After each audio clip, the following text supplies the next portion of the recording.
2025च्या निवडणुका होऊ घातलेल्या आहेत। यामध्ये आपल्या इथे मतदार याद्या प्रसिद्ध झालेल्या आहेत। मतदार यादीवर ऑब्जेक्शनचा उद्याचा शेवटचा दिवस आहे।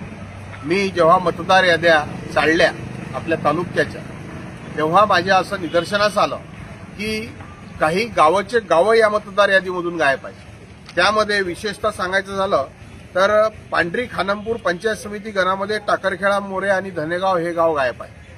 कापूसतळणी गणामध्ये रौंदळपूर, पोही, रत्नापूर, जवळा, औरंगपूर, सैदापूर हे गावं या मतदार यादीमधून गायब आहेत। चौसाळा मतदारसंघामध्ये तुरखेडमधील डोंगरगाव गायब आहे। भंडारज गणामध्ये मलकापूर, बुद्रुक, अळगाव, खाळे, नवापूर, मासनापूर, मूर्तिजापूर, घोगरडा, हसनापूर, पारडी, शिरसगाव, कार्ला, निमखेड, आडे, जवर्डी, धुर्ती, भोकरी हे गाव ज्या मतदारसंघात नाही त्याच्या वेगळ्या मतदारसंघात टाकलेलं आहे। सातेगावमध्ये हंतोळा, मोहबतपूर, खुदानपूर, अळगाव, आडे, विगावमधले आणि कोकरडा गणातील गणेशपूर, निंभारी अशा प्रकारे आणि हयापूरमधील सरफाबाद याच्यामध्ये काही गावं 5-6 गावांचा विचार केला तर ते उजाळ गाव आहे। मात्र निवडणुकीमध्ये उजाळ गाव जरी असलं तरी त्याचा उल्लेख सूचीमध्ये राहतो। तसाही उल्लेख कुठेही निवडणूक आयोगाने केला नाही।